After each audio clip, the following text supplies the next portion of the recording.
Now, if you need to export your data from Access into Excel for various reasons, one of which may be to create a chart based upon that exported data, where in Excel you can do a lot more with charts than you can ever do in Access in any case. I've got my top best-selling books here, the top 5, and their total numbers here. And what I want to do is I want to export that into Excel. To do it, let me go ahead and close out.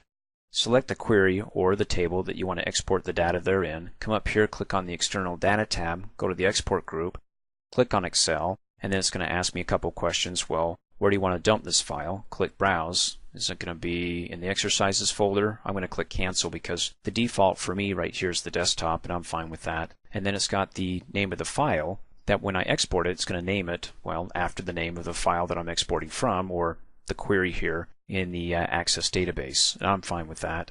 And then the file format, by default, it's got Excel Workbook, which is for Excel 2007 and 2010. If you need to export it to an earlier version of Excel, then go ahead and select it accordingly down there. I'm going to click off in a blank area and leave it as is. And then we've got Export Data with Formatting and Layout.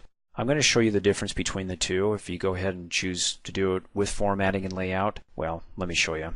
I'll go ahead and also open up this destination file after the export operation has been completed. Click OK, let it pop open. Now with formatting, it does two things. First of all, up here in the column headers, it's got it formatted. It's got bold for book title. You can see when I select in the cell, up here on the Home tab, it's got B for bold. And then also it's got a shading in the cell, gray. Also the total sold is the caption for that field. For example, let me come back down here to my Access database that's pulsating because it's saying, hey, after you export, do you want to go ahead and save the export steps? In other words, if later on you want to do this again, instead of going through all of them, I can go ahead and save the steps. I'm going to go ahead and click Close, not save it. I mean, if you watch the previous training videos, you learned how to save exports. I recommend that you watch those. And when you do save them, just come up here to where it says Export, click on Save Export, and you'll have a list of them here. If you saved them, then just select it, click Run, and you're good to go. In any case, if I go back to the Total Sold query, right-click, go to the Design View, click for Books Sold here, and right-click, and go to the Properties. You see over here in the Property Sheet, that's the caption Total Sold. That's what the front-end user is going to see, and not me here in the Design View, the original name of the field, which is Books Sold. So because I said keep formatting, it took the caption here, Total Sold, and that's what you see here, okay? And it's probably not a big deal, but if it didn't, you can go ahead and just click in the cell and just type over it. But in any case, that's what it looks like with formatting. Without formatting, it wouldn't be filled in, wouldn't have bold, and it would have the original name of the field, or in this case, back in Access, it'll have the original name. But since we added a total row to it, we're summing it up, it would say the sum of books sold, okay? Okay, right back to Excel then to go ahead and create a chart based upon the data here. Going to go ahead and select everything there, or actually you can just go ahead and click anywhere within the miniature database here. Then come up here on the Insert tab, go to the Charts group, and you can click on a column chart, click on the pie, it expands, and there's an exploding pie in 3D. Click on it, and if you want to learn more about charts, I recommend that you watch my Excel training videos on charts.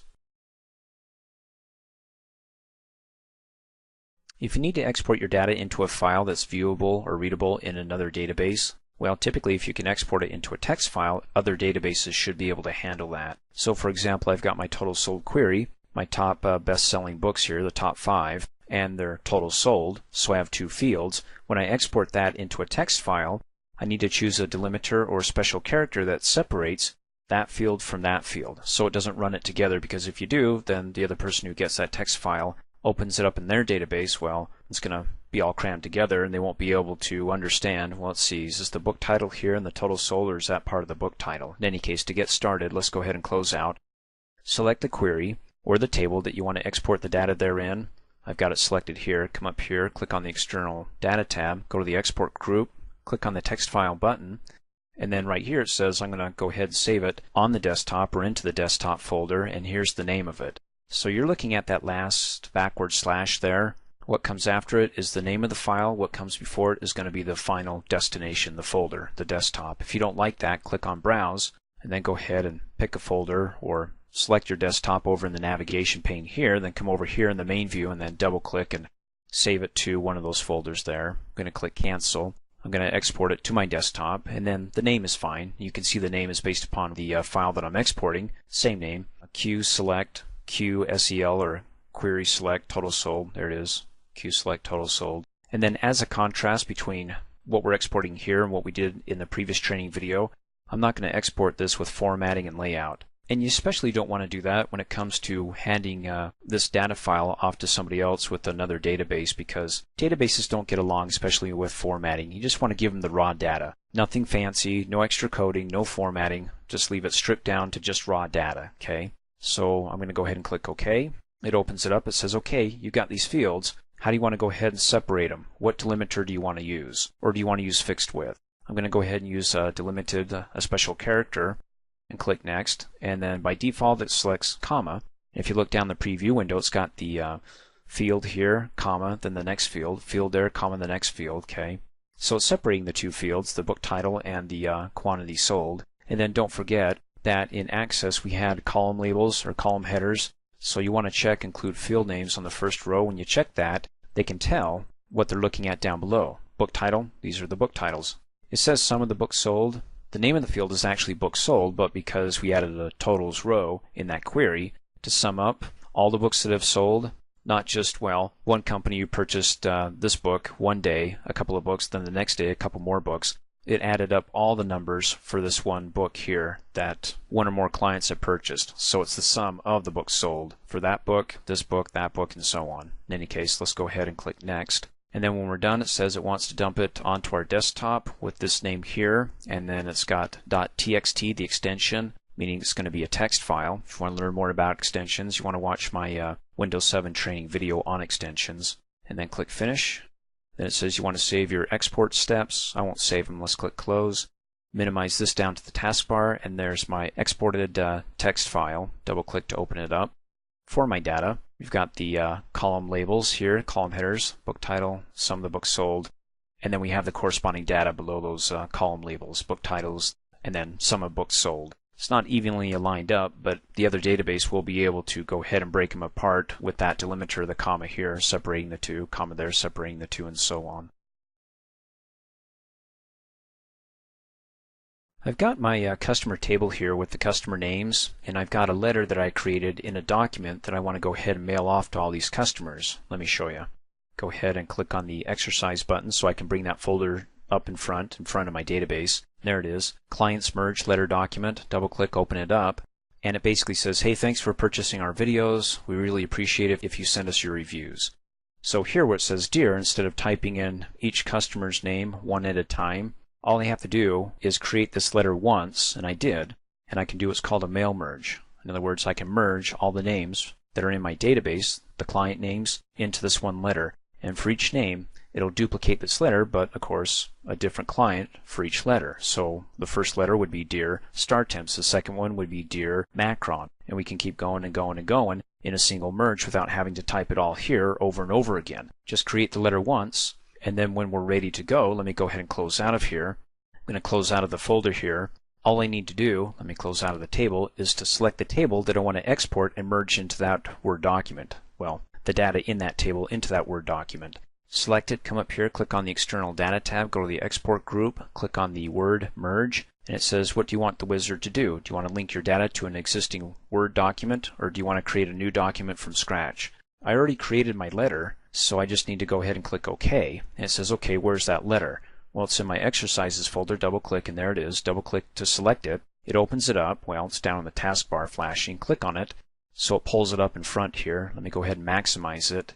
And what it does is it brings up my letter, and then over on the right-hand side, it starts the mail merge wizard. Well, it's already on step 3 of 6. The reason why it's so far along is because we've already done the first part, created the letter, and also selected the database that we wanted to base this letter upon. In other words, the fields that we want to merge into here, which is the customer name. We'll go over it in just a second. You can see it says customer table from the hide duplicate access database. So we can go ahead and click Next to write the letter. And there's a couple ways you can do it. I'm going to show you the simple way, but if you want to learn more, you want to watch my Word 2010 training videos on mail merge. In any case, I'm going to come up here on the Mailings tab to the right and Insert Fields group. Click on Insert Merge Field, and you can see a list of all the fields that was in that customer table, the least of which customer name. So before I insert the customer name, I better know where I'm going to insert it. Well, it's going to be before the comma, but after the word Dear. So I'll go ahead and position my cursor just right. and then click on Insert Merge, select Customer Name, there's the Merge field. Well, do you want to see what it looks like when a name is actually merged in there to make sure I got the spacing right? Then come over here and click Next to preview it, and it shows you the preview. Dear Start Temps. Okay, let's click Next. Dear Home Builders. Let's go to the next recipient or customer name, Dear Happy Town Play World. So it looks like it's coming together just fine. Let's go ahead and click Next to complete the merge. And then we're in step 6 of 6. And what I want to do here is I want to edit the individual letters. Click on that and select all. It opens it up and it has a letter for each client. Here's page 1, Start Temps. Scroll down to page 2, the next letter, Dear Home Builders. And then scroll down to page 3, Dear Happy Town Play World. All you have to do is go ahead and click File, go to Print, and all these print off. And I didn't have to come in and copy each letter and type in every client's name. You can imagine if you had 100 or 1,000 of them, that would just take too long. Just extract it from your database, merge the customer's name and any other field that you can think of into your letter here, and it will duplicate them for you.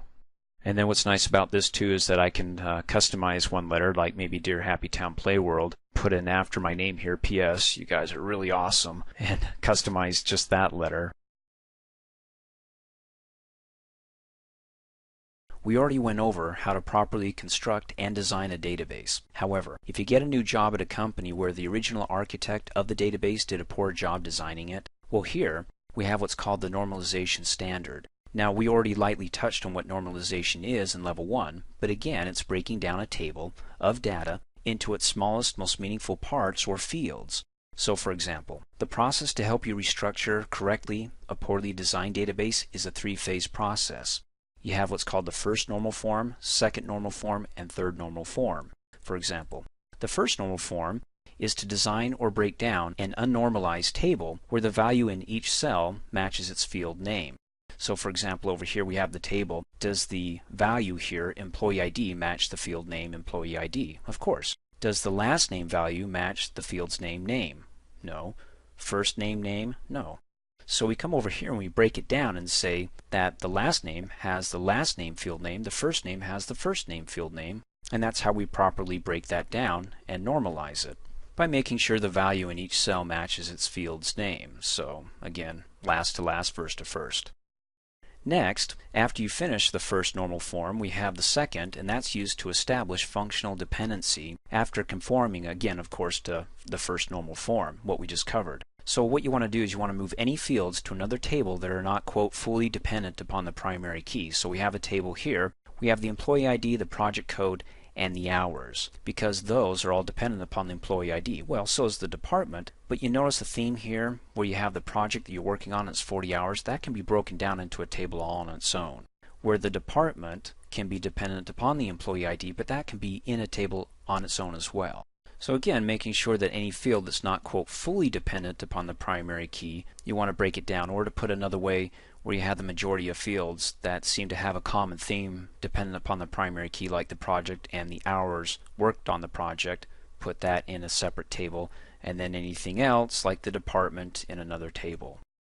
Finally, the third normal form is used to establish a non-transitive dependency in a table, again after, of course, satisfying your first and second normal forms, and in that order. So what you want to do here is you want to ensure that a non-key field doesn't depend upon another non-key field in the same table, and if so, it's moved out. So for example, we have here this table where we have the department and the department head. Now the department head is totally dependent upon the department here, because being a department head means nothing if you don't know the department, so it's fully dependent upon the department here knowing what they're the head of.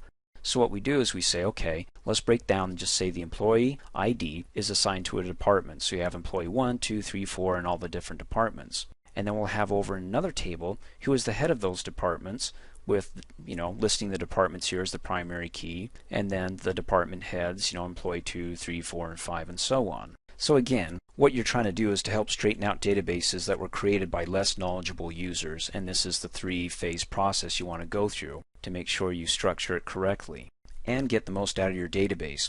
Now again, the whole purpose of the 3-phase normal form process is to help you straighten out a database that was created by a less knowledgeable user. To help you with this, you want to watch the next training video on the Table Analyzer Wizard. It can help you actually break down one table at a time, as you see here, into many different tables, if it needs to be broken down. In other words, if it's not normalized correctly, Access will help you figure that out.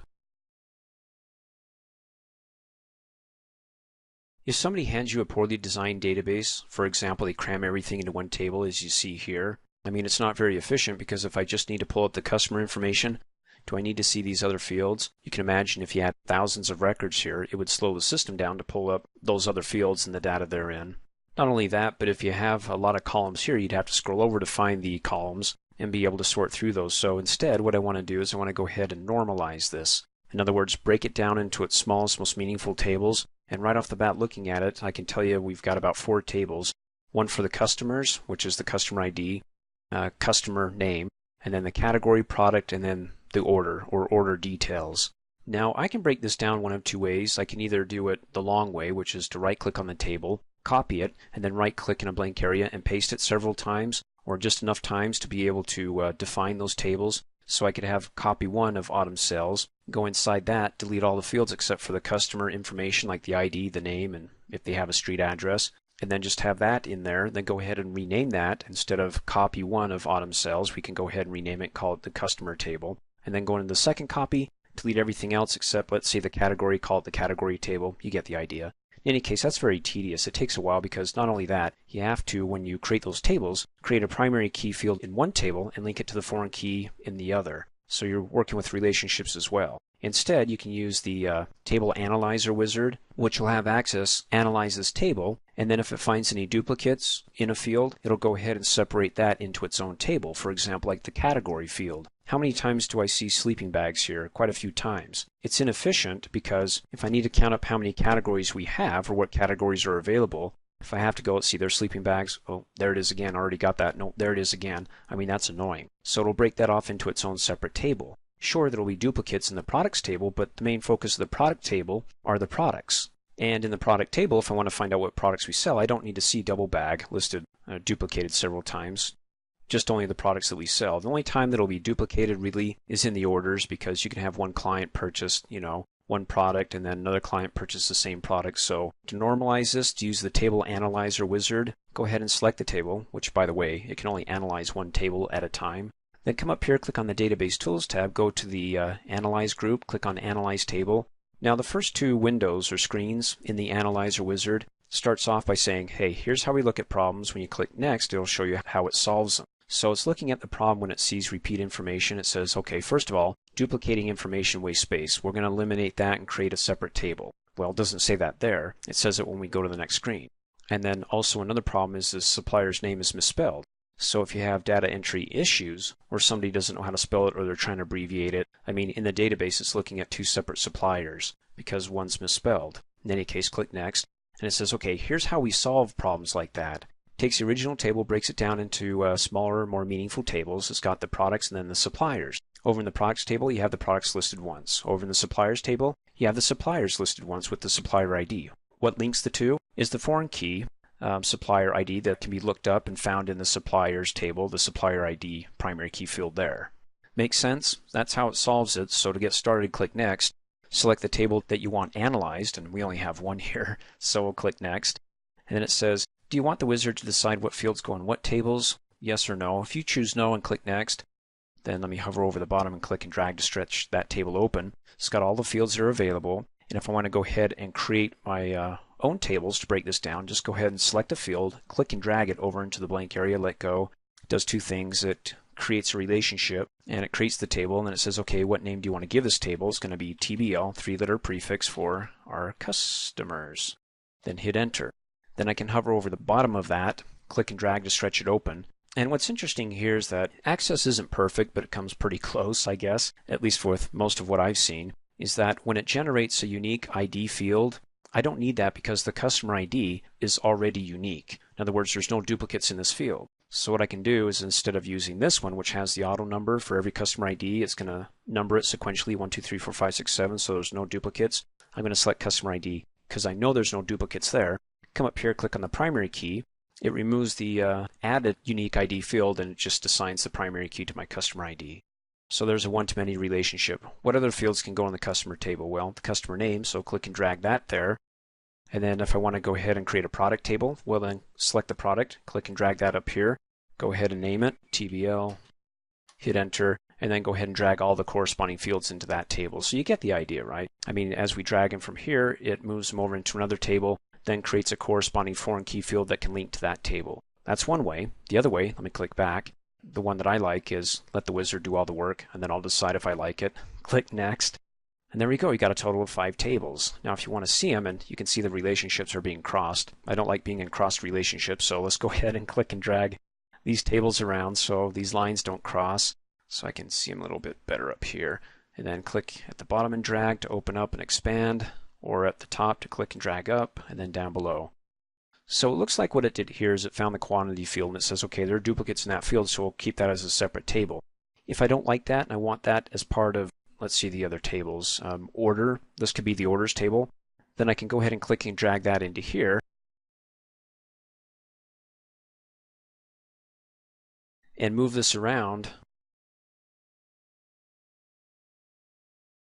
And not have that as part of that table. But actually I like it, so I'm grateful they have the undo button, because here I'll call it the order details table. This will be the orders and this will be the details of the orders, like the quantity sold.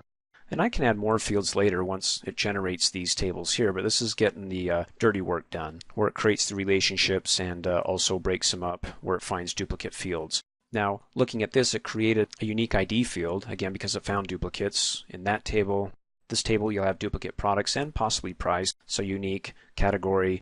It's going to be unique, I'm okay with that.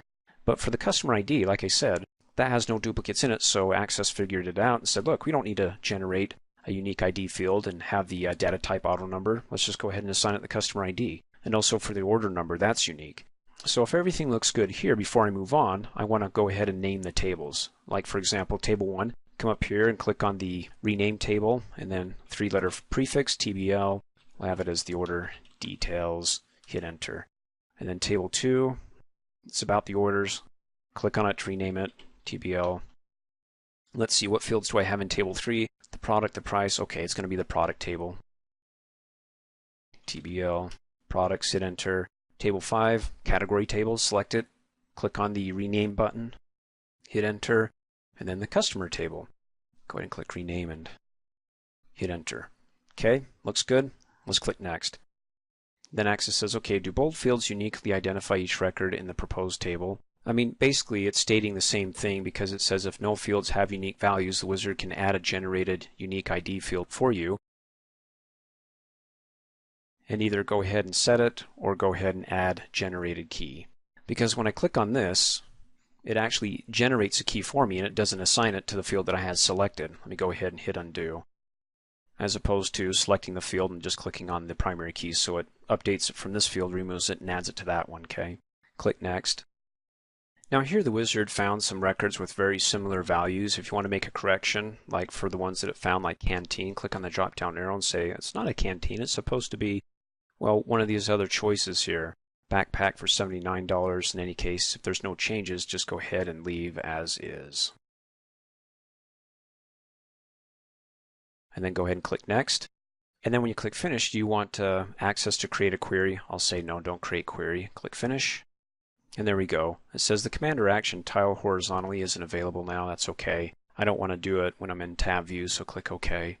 And there's all the tables. We've got the category tab here, categories, customers, products, orders, order details, and then our original table. I can go ahead and click on the expand button for the navigation pane, and you can see I've got my original table in case if I want to do this again, make changes, that's good, and then all the others. If I like it, I can go ahead and delete this one, and I have my single table now normalized, broken down into the smallest, most meaningful tables here.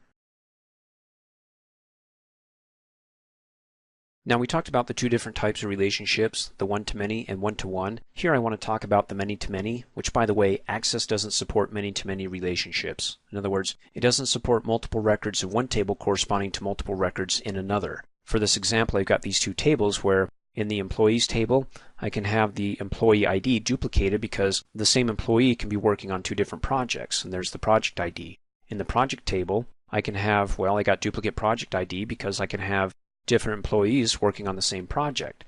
So you can see the mix-up, the problem that I have when I want to relate these two tables together, because that would create a many-to-many relationship. No unique fields. Well, to get around that, what we want to do, well, let me show you. Come up here, click on the Database Tools tab, go to the Relationships group. Let's open up the Relationships window. Let me click and drag that over to the side. is I want to create a junction table, an intermediary table, where it involves, or I can add, the ID from both tables. So in this table right in the middle would include the employee ID from the employees table and the project ID from the projects table. Now between those two fields I won't get duplicates. Sure, we'll have duplicate employee IDs because you can have one employee working on many projects. And sure, in the project ID field I can have duplicate IDs there, but between the two it won't allow duplicates. Let me show you. Let's go ahead and create this junction table so you can create the relationship between these two tables by coming up here, clicking on the Create tab, go to the Tables group, click on Table Design, dumps me in the Design view here, and let's add those two ID fields from those two separate tables. Employee ID, hit the Tab key, and make sure it has the same data type. In other words, right-click the Employees table, go to the Design view, it's got the same data type as that field, the employee ID there, because when we link them, if it doesn't have the same data type, well, it's not going to work. So back to Table 1, and then the next field, Project ID, hit the Tab key. The project ID in the projects table also has the same data type text. Now, to prevent duplicates, not just in one field because there's going to be duplicates in this field and duplicates in that field, but between the two, go ahead and hover over to the left-hand side, and we learned this in Level 1. In other words, selecting two or more fields and adding a primary key to it. But to select those fields, go ahead and hover over on the row header until my pointer turns into a black arrow pointing to the right, and then click and drag it down to select both fields. Come up here on the Design tab to the Tools group, click on Primary Key, and whenever you add a primary key to two or more fields, it turns it into a composite key, where between those two or more fields, there can be no duplicate, well, between the combination of those fields. So like I said, Employee ID, I can have Employee 1 listed many times because maybe Employee 1 is working on different project IDs. I can have Project ID listed several times because maybe I have many different employees working on that same project, but between the two, it becomes a composite key where it says, okay, sure, you can have Employee 1 working on Project ID 1, but you can't have that again between the two fields, like in the second record, Employee ID 1 and Project ID 1 listed again. That's where it prevents the duplicates between these two fields, okay? When I'm done, let's go ahead and save the table. Come up here, click on the Save button, give it the 3-letter prefix, TBL, Assignments, hit Enter to accept it. Now, once I create the table, before I can create the relationship between the employees table to the assignments and the project to the assignments, linking the foreign key fields to their primary key fields in this table, I don't have any records in here, I just have the fields. So if I click on the View button, just the fields, no records. What I want to do then is I want to create an append query, which we learned in the Access Level 2 training video, where we can add the fields data from these two fields of the two tables to this new third junction table that we just created. So to do that, let me go ahead and close out of the assignments table and also the employees. Well, let's close out of all this. Yeah, we'll save the layout and close out of that table as well. Let's create that query by coming up here, clicking on the Create tab, going to the Queries group. Let's click on Query in Design. Bring the Show Table window up by clicking and dragging its title bar. And let's go ahead and add the Employees table, double click. Go ahead and close out of here. Then from the Employees table, I could have done it with the Project ID table. Just come up here, double click on the Employee ID to add it to the grid below. Double click on Project ID because those are the two fields that are in our junction table that we want to add the records to. So if I click on the View button, here are all the records here. Go back to the Design button, and then once I saw it in the datasheet view and I'm like, okay, it's got everything I need, let's go ahead and take these records and append them or add them to that third table here, the assignments. By coming up here on the Design tab to the Query Type group, click on Append, and it says, okay, what table do you want to append these to? Well, it's the Assignments table. Click Okie dokie.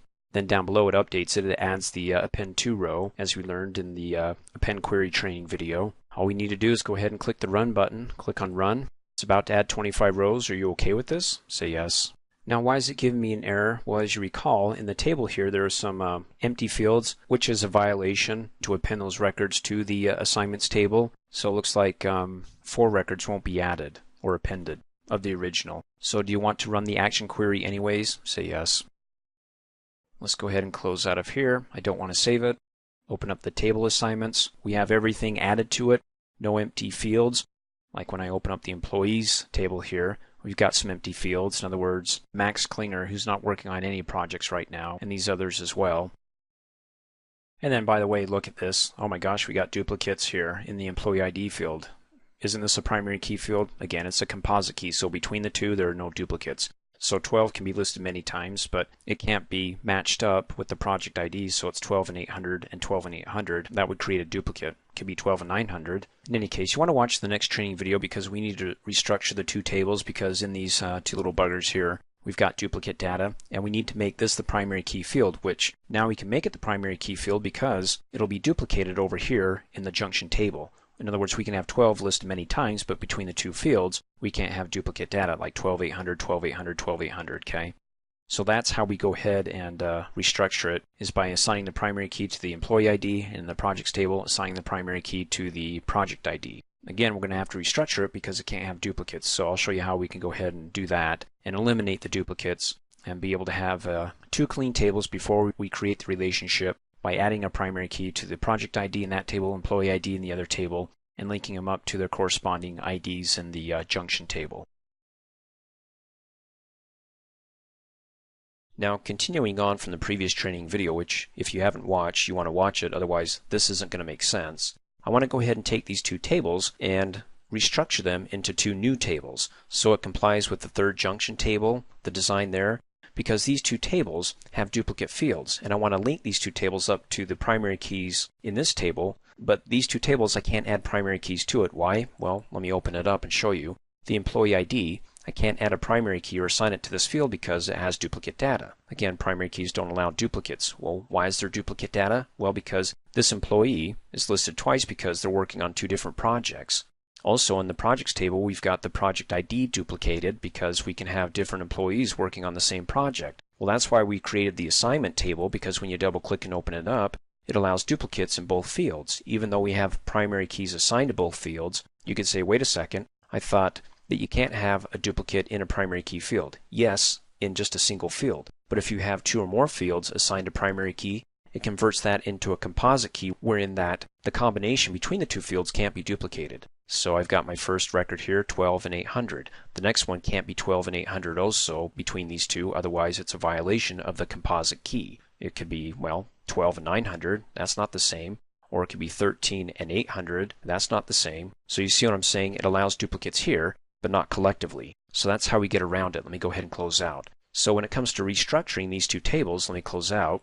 I basically just want to copy these tables and paste them as temporary tables. What do I want to copy? Just the structure. I don't want to copy or include the data because remember, the data is in violation of the primary key. After I copy the structure of these tables and set up the primary key field and say, okay, the employee ID is going to be the primary key, the project ID is going to be the primary key, then I can go ahead and create a query and say, okay, copy these records over into these two new temporary tables. But when it copies and it wants to paste them over, it'll look at those primary key fields and say, oh, there's duplicates. Instead of not appending all of them, I'll just append one of each and not anything else that would be duplicating in those tables. Well, let me show you. Go ahead and right-click the employees table to restructure it, and let's copy. And then either right-click in a blank area to paste, or come up here if you can't find a blank area on the Home tab and click on the Paste button.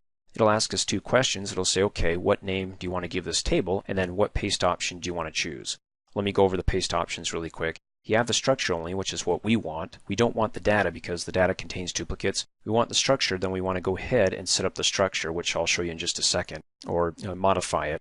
And then you have structure and data, which contains both. And then you have the append data to an existing table. Now, if you choose this option, what this does is that you'll type in the name of the field that you want to paste what you just copied into.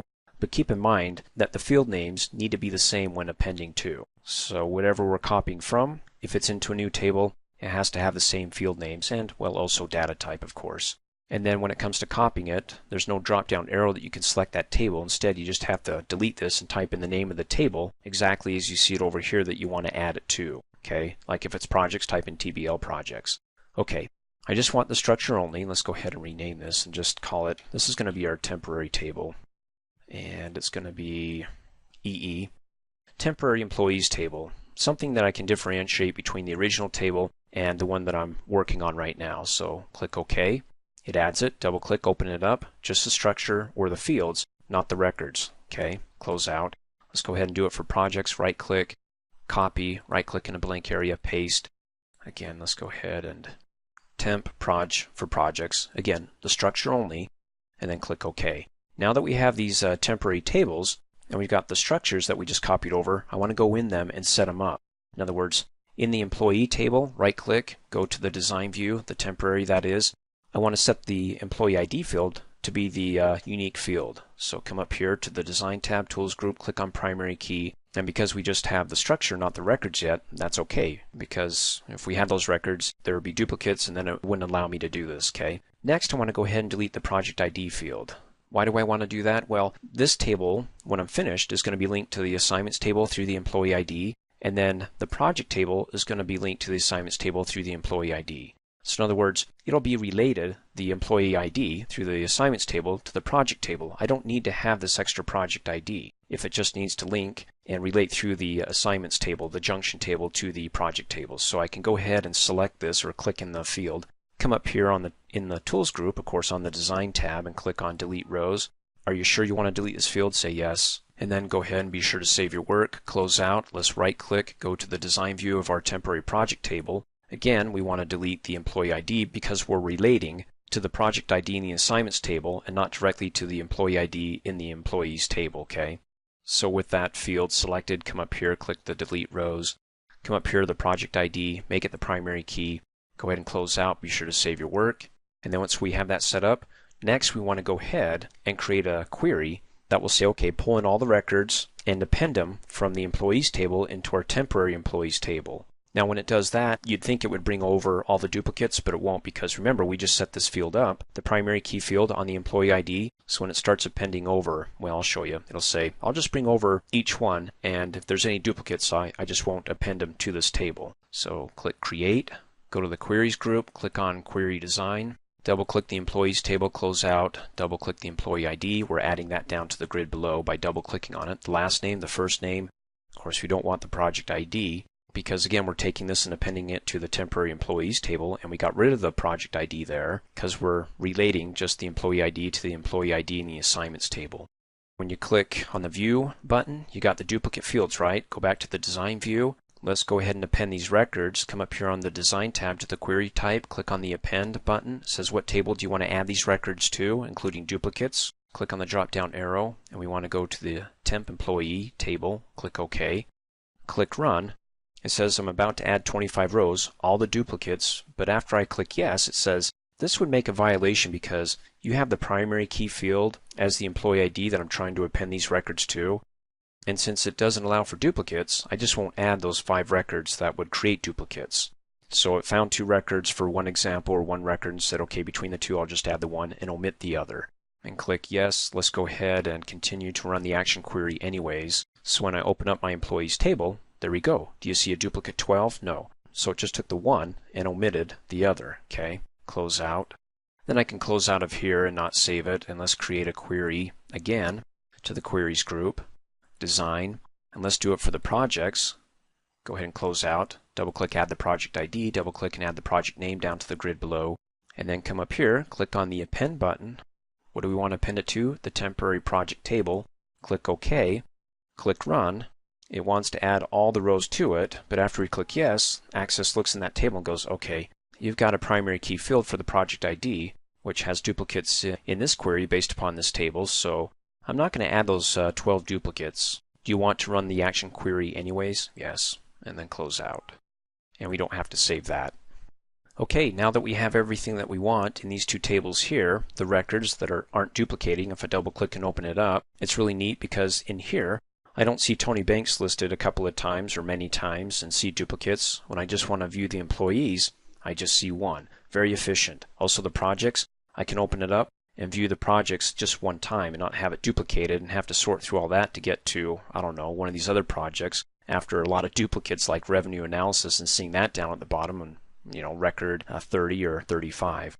What I want to do next is I want to go ahead and, let me close out of these 2, delete the original tables because those are the icky tables, because those are the ones that doesn't allow us to go ahead and create a one-to-one relationship with this one. So we'll select it, hit the delete key. Are you sure you want to do this? Now, if you try to delete something that already has a relationship, and I click yes, it says you can't delete it until its relationship to the other tables have been deleted. Do you want Microsoft Access to delete the relationship now? You can say yes.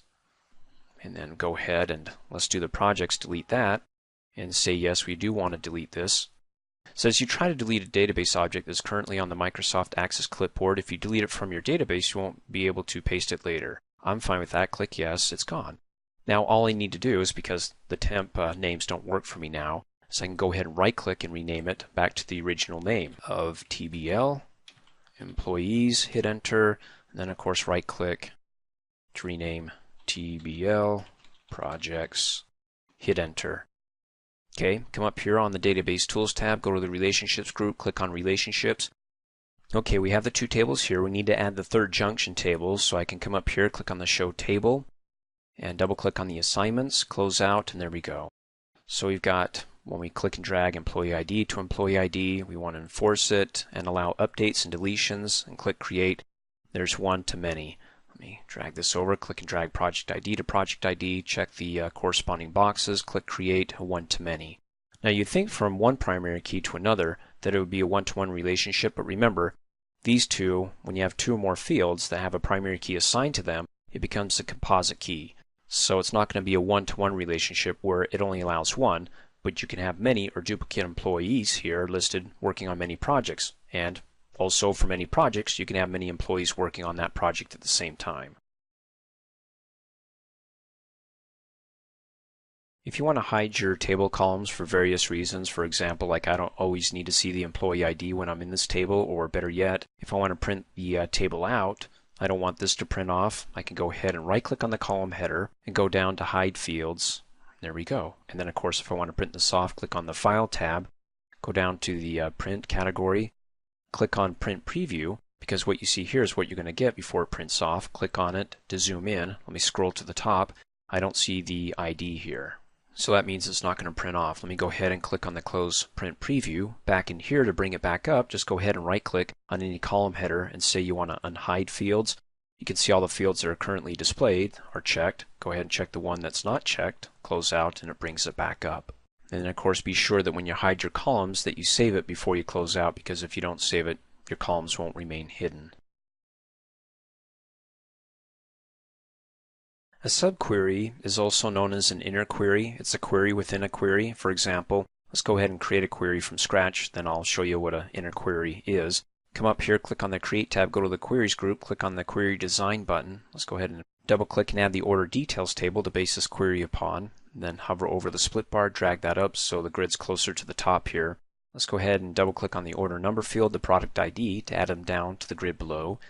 And then an inner query, in other words, to create a query within this query, you'd add some coding to the criteria field of, like, let's say the product ID. In other words, we're saying, okay, for the product ID, let's say I only want to pull in those products that are tied to the category TT. In other words, if I come over here and open up the products table, we've got the product ID, and product 1 is tied to the category TT. So if I go back to the query, click on the Datasheet View button, any product ID that has 1 would be assigned or is assigned to the TT or Tiki Torch category. So if I just want to see those, then I can go ahead and right click, go back to the design view, and then right click in the criteria cell here, and let's zoom in to open it up so I can see everything that I'm typing, or better yet, if I just copy and paste the code here. Now when it comes to copying and pasting, if somebody sends you a Word document and you're like, hey, why type it in, just copy and paste it, keep in mind that, well, this isn't going to work. And the reason why is because when I copied and pasted it from my Microsoft Word document, I've got these quotes that are formatted.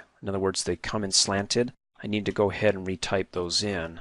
And when I retype them in, it doesn't have the format applied to it, or it's kind of curvy. I don't know if you can see it, but I need to reapply that format and then go ahead and click OK. So let me go over the code. It's got in, and then it's got select the product ID from the products table where in that table the category ID field equals TT or Tiki Torch. Click OK, hit enter to make sure it accepts it.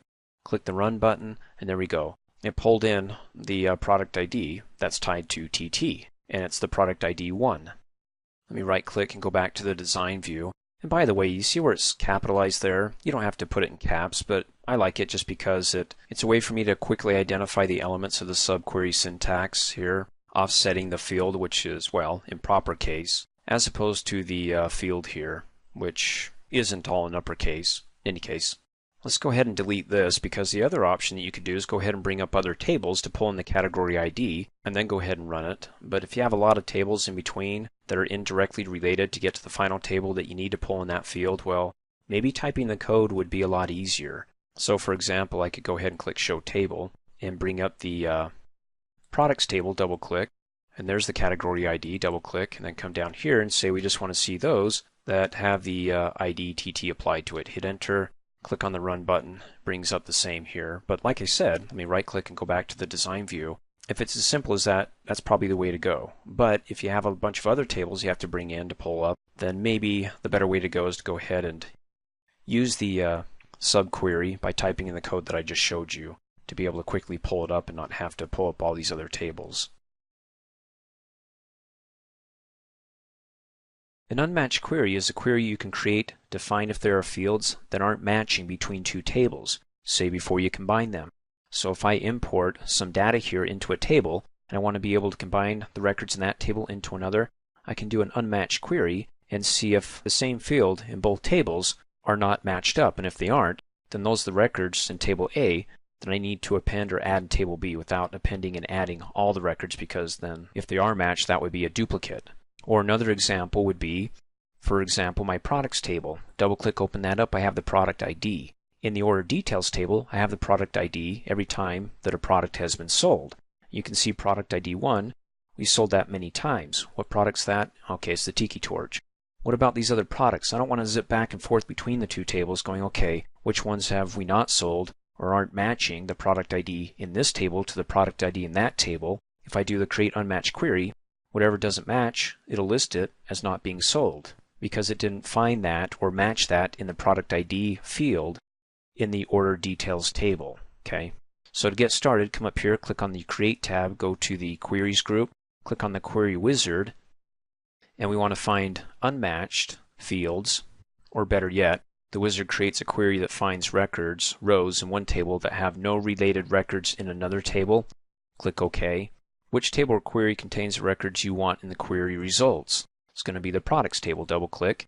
And then which table or query contains the related records, if there are any? It's going to be the order details, double click on that.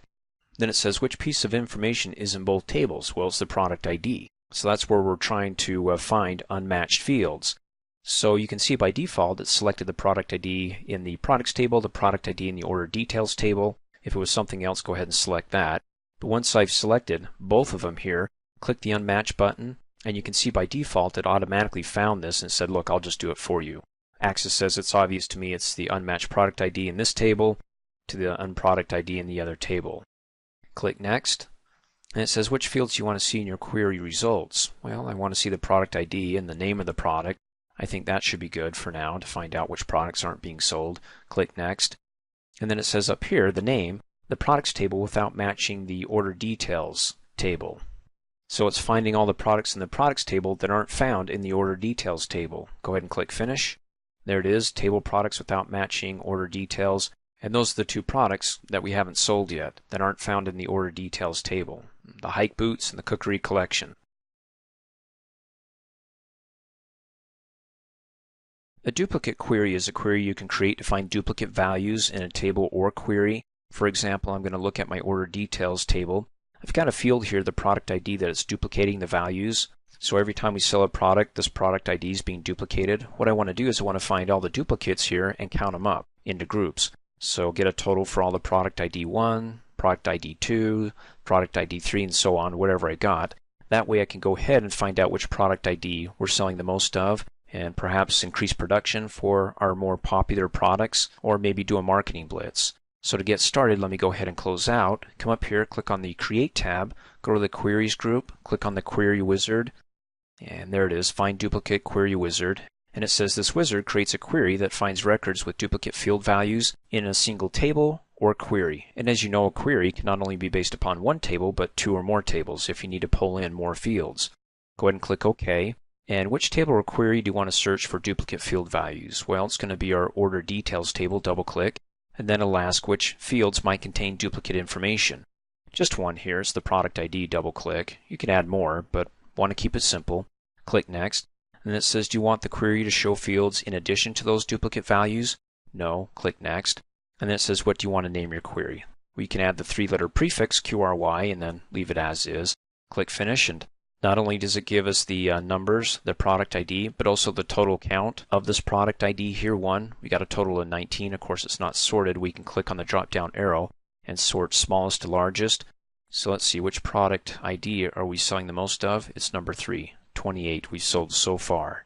Now, if I don't understand the product ID, I don't know which product it's tied to, then you can right-click, go to the design view, and you can see how Access put this together here, this query. And we can go ahead and add the products table. Come up here, click on Show Table, double-click to add products, close out. We want to see the name of the product, double-click on that, click Run, and there you go, product. So now I can say, okay, the product number 3 is screen tint. You may want to click on the column header for product and then click and drag that over so it's right next to it. And then you can see the totals here, or click around, whichever way works best for you. As you recall in the Access Level 1 training video on group calculations, which you want to watch if you haven't, we learned how to add the totals row down below to the grid in our query. You can see, well, up here on the Design tab to the Show Hide group, click on Totals. It adds it down below. By default, it wants to group everything by. Group the customer name, any duplicates, group them together, and because that's the first one in the grid down below, it groups it by customer name first, and then after that, what's second in the grid, group by, will group by products. So if you want to group by products first, then click and drag that, or have the product listed first. So in other words, when I click on the Run button here, it groups all my customers together, and then after it groups it by customer name, it'll group them by product. Well, I just thought that the groups didn't allow duplicates. Well, it doesn't allow duplicate as far as the record goes, because here we've got All Weather Sports, and then we've got the group by product after that. So if it had duplicate products that the All Weather Sports client purchased, like Campfire Bag twice, it would go ahead and eliminate that, just list it once, but give us the total calculation for all the Campfire Bags that they purchased on, well, different transaction dates. But it gets a bit tricky when you're grouping them together. And for example, the total here for all the Campfire Bags, that's a calculated field or an expression that I added. Let me right-click, go to the Design view over here. And I'll go ahead and click in the cell and right-click and go to Zoom so you can see the entire expression. So anything to the left of the colon is the name of the field, and then to the right, look at what I'm doing here. I've got the quantity, and I'm multiplying it by the price each field. There's the quantity, multiplying it by the price each field. As you learned in earlier training videos, you could just simply say, well, why don't I just go ahead and say total sum square brackets, quantity, multiplied, square brackets, price each. Well, again, there are just some things that don't work when it comes to using the totals feature, and this is the way around it. Now, what does the sum mean? Well, it means to sum everything within the parentheses. What does the CUR mean? It means to format it in currency. So you can have the order of operation in the first set of parentheses, which says in the order details table, so you type in the table name, the exclamation point, the operator, says that once you're in the table, what comes after that is going to be the field that we're looking at. So in this table, operator, the quantity field, multiply, in this table, operator, the price each field. There's the first set of parentheses, and it says, okay, once you multiply it, put it in the format currency, and then once you go ahead and put in currency on the last order of operation outside of the last set of parentheses, they want to go ahead and sum up after it multiplies those fields and formats in currency, okay? So how many records do I have when I click Run? I got a total of 36, right? So it's eliminating the duplicates, but if I go back to the Design view, and let me click on the column header so it selects the entire column so I can delete that. And I said, okay, let me go ahead and do my own thing. Let me add total, colon, and we learned this in an earlier training video on adding a calculating field to our query. And let me do it just the way I explained it. Open square bracket, quantity, close square bracket, multiplied, open square bracket, price space EA for each, close square bracket, hit enter, and when it's grouped by, click on Run. How many records do I get? Don't get 36, I get 89. Why? Well, look at Campers Pampers. It's just a funny name, pardon me. Anyways, you got the screen tent that Campers Pampers purchased split up here. It's listed twice. We're getting duplicates. It can't keep the group together because it wants to group by the total here. You have the total here for the first transaction, the total here for the second transaction. I want to get it grouped together so I get a total for the client once for this product that it purchased, well, as many times as it wants, just once, okay? So then I have to manually come in here and go, okay, 1068 plus 890, that doesn't work. Not for me, you can do it, but let me go ahead and go to the Design view. That's why this doesn't work. And you can't click on the drop down arrow and say it's an expression, because when you click the Run button, it doesn't get it because what we build here isn't a true expression. In other words, it doesn't have the expression that begins with the what I want to do, sum. In fact, you'll see it down here. Click on the drop-down arrow, sum, average. And as you recall, let me close out and not save it. And right-click, go back to the design view and open it up. As you recall here, there's that expression right there, sum. What are the other expressions? I could go ahead and type in AVG prior to this expression, so it'll average after it multiplies those two fields together, give us the average. Like I said, there's tricks and tips that you can do to get around this, so you don't get, well, duplicate data, because that's the whole point of using the totals, adding that totals row down below to group things together to eliminate the duplicates, but yet get some calculations in those groups and not have them split. Let me do one more to show you the challenge when it comes to using the totals feature. I mean, it's a blessing, but also if you don't know what you're doing and what to look out for, it's also, well, I wouldn't say a curse, it's just a challenge to work around. For example, let's say that I want to go ahead and add the transaction date to the grid down below. Come up here, double click on it. I added it, and I want to set up the criteria to be able to find all those products that were purchased, let's say after March 1st of 08, because let's pretend we did a marketing campaign in the prior month, February, and I want to see the results of that campaign and see how much we made in total sales for each book per client. So I'd come down here in the criteria field, type in greater than, because that means later than, type in the date 3/1/08, hit enter, so Access can go ahead and check my work and also add the things that I forgot to add, which was the pound symbols around the date and also the 20 in 2008. Now when I go ahead and click the run button, the criteria works. It's everything after March 1st of 08. In fact, I can click on the date drop-down arrow and sort oldest to newest. And there we go. Comes right after March 1st. There's March 2nd. Let me go ahead and click on to remove the sort. But the problem I run into is that even though I can go ahead and set this up, the criteria, I'm back to looking at the client. And because the transaction date's listed, if they made a purchase of the same product on two different dates, it's going to list it twice and not give me the sum total for that single product. So I have to come in here and go, okay, for campfire bag, the client purchased it on this date. Let's see, 1,170 plus 78, add those up. Well, I'm going to hit two birds with one stone, and this is how I'm going to do it. I'm going to go ahead and have this transaction date say only list or display those clients after March 1st of 2008 who purchased a product from us, but also have them grouped for that single product. How do you do it? Well, right click, go back to the design view, and do a simple tweak. Change group by, click on the drop down arrow to where. So what we're saying here is for the date where it's got to be greater than March 1st of 08. Not only that, but notice when I select where, it unchecks the show box. So in order for this to work, Access says is that we can't show it. So come up here, click the run button. I mean, that looks great. I don't see the transaction date, but I don't see campers with the screen tent that they purchased on two separate dates listed twice. I get the total here. So that's the good news. The bad news is that I can't view the transaction date because when I view it, then it's going to go ahead and say, okay, this was purchased on two separate dates and two separate orders, so I'm going to have to list that twice. So it's a double-edged sword. I mean, it's good in that if you're looking just to group it and get the totals there. It's not so good if you need to see that transaction date. Because if I come back here in the design view and I say, I want to see it and check it and click run, it says, what are you doing? We can't do this. Because if you show it, based upon the where feature, it's going to go ahead and show the duplicates, and it doesn't fit with that feature, so we have to uncheck it. The Crosstab Query performs a summary calculation of intersecting values of both row and column headings, which are chosen by you, just like an Excel spreadsheet database, where in the Excel spreadsheet we can go ahead and set up our row headers and our column headers and the values that represent or intersect between those two headings.